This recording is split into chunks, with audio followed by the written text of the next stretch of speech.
ایک شخص بادشاہ کے دربار میں حاضر ہوا اور وہاں موجود کسی نشست پر بیٹھ گیا۔ جیسے ہی وہ نشست پہ بیٹھا، اس کے برتاؤ میں حیرت انگیز تبدیلی آئی۔ جو شخص کچھ دیر پہلے عاجزی کا پیکر بنا ہوا تھا، اب اس کی ہر ادا سے غرور ٹپک رہا تھا۔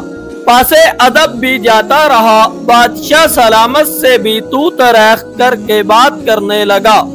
بادشاہ کے وفاداروں نے جب یہ دیکھا تو اسے مارنے کے لیے لپکے، لیکن بادشاہ نے انہیں منع کیا اور اسے جانے دیا۔ جب وہ شخص چلا گیا تو مصاحبوں نے بادشاہ سے وجہ پوچھی کہ اس گستاخ کو سزا کیوں نہیں دی گئی۔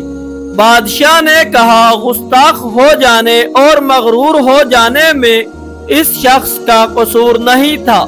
دراصل جس نشست پہ وہ بیٹھا تھا، اس کے نیچے میری تمام سلطنت کا خزانہ دفن ہے۔ وہ شخص جیسے ہی وہاں بیٹھا، دولت کی تاثیر نے اسے بدل دیا۔ دولت کی ہوا سے ہی اس کا لب و لہجہ بدل گیا۔